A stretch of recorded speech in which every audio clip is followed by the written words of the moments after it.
सोडा न वापरता इतक्या सॉफ्ट आणि लुसलुशीत कशात काय टाकायचं कसं भिजायला घालायचं मी सांगते ना त्या पद्धतीने बनवा. अशाच बनत्या तुमच्या सेम. इथे एक वाटी ना राशनचा तांदूळ घेतलेला आहे. सगळ्यांच्या घरात अवेलेबल असतोच राशनचा तांदूळ.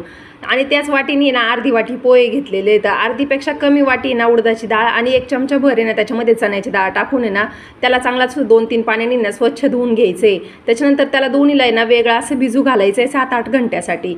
नंतर आहे ना एका मिक्सरच्या भांड्यामध्ये ना डाळ आणि थोडंसं पाणी टाकायचं आणि चांगलं असं बारीक करून घ्यायचं. व्हिडिओमध्ये दाखवलंय का तसं ते काढून घ्यायचं आणि त्याच्यामध्ये पोहे आणि तांदूळ ना बारीक करून घ्यायचे. व्हिडिओमध्ये दाखवलंय ना मी तसं बारीक करून घ्यायचे. दोन्हीला आहे ना एका भांड्यामध्ये काढून घ्यायचं आणि त्याच्यामध्ये थोडंसं मीठ टाकायचं. 5 मिनिटं आहे ना असं चांगलं त्याला मिक्स करून घ्यायचंय.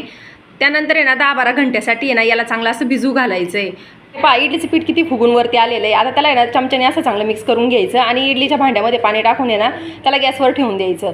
इडलीच्या प्लेटला आहे ना तेल लावून आहे ना त्याच्यामध्ये बॅटर टाकून घ्यायचं आणि त्याला आहे ना ते 15 मिनिटं मीडियम गॅसवर आहे ना त्याला वाफळून घ्यायचे. त्यानंतर आहे ना थंड झालं का त्याच्या इडल्या काढून घ्यायच्या. तर इतक्या सॉफ्ट आणि लुसलुशीत खाण्याचा सोडा न वापरता इतक्या भारी होता. तुम्ही एकदा नक्की ट्राय करा.